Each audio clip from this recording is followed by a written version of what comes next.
officers saw him and supposedly broke into the back of your house to get away from these officers. We have him captured and we have a gun recovered.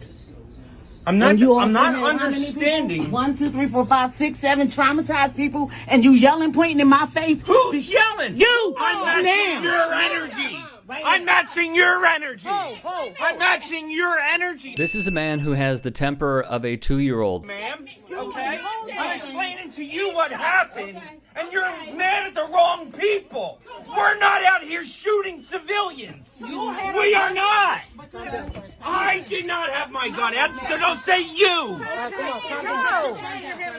And I have a 1-year-old daughter in here that had a gun pointed towards her. I had a 1-year-old daughter. You see, with community and why we have the hesitation. Do you understand why we have the hesitation? Okay, I just need you to know. How would y'all feel? Get a whole nother team. Hello, James Graber Jr. It's important that you're going to some sort of therapy, dude, because you need to control yourself. You losing your temper like that could be life or death for people. Our guy Dinesh on TikTok spits facts and has a very simple message. Even though you're a cop for Philly, we still expect that you're able to keep your cool. Apologize to that family.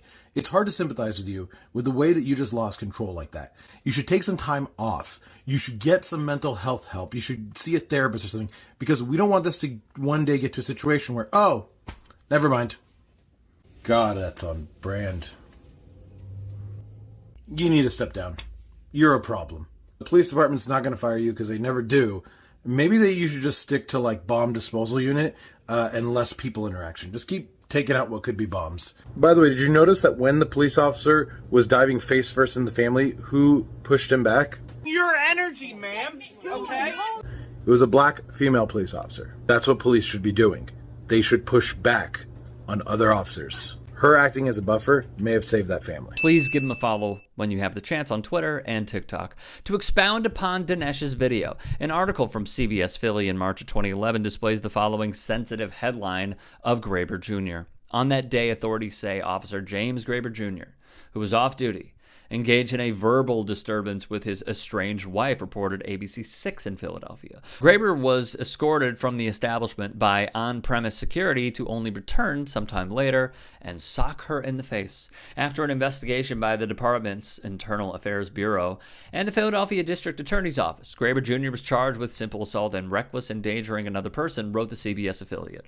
In effect, he was suspended for a measly 30 days with intent to dismiss because, of course, nothing happened. Cops, by default, always protect other cops. This is just another example of plenty. Noteworthy, by the way, there was a study conducted by the American Psychological Association in July of 2021. Not too long ago, it found police officers exhibit less warmth and respect in their voices when talking to black drivers than they do white drivers. Using body cam footage from a month of routine traffic stops in an unnamed mid-sized U.S. city, researchers had more than 400 participants listen to audio from driver-police interactions and rate how tense, friendly, and respectful officers' tone of voice sounded. This adds to a Stanford study conducted back in 2017, where the authors found that police officers speak significantly less respectfully to black than to white community members in everyday traffic stops, and that this lack of respect occurs irrespective of the officer's race, severity of the infraction, and even the outcome of the stop.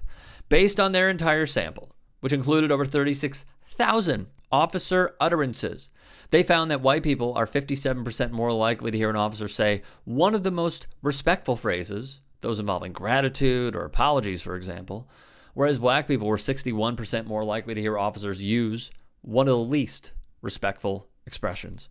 Nicholas Camp, an assistant professor of organizational studies at the University of Michigan and lead author of the study, told CNN, "We know from previous research that people base their trust in law enforcement based on their personal experiences," Camp added. "We show that these are institutional interactions, that things like an officer's language or tone of voice, just very human parts of their communication, matter for community members' trust in the police."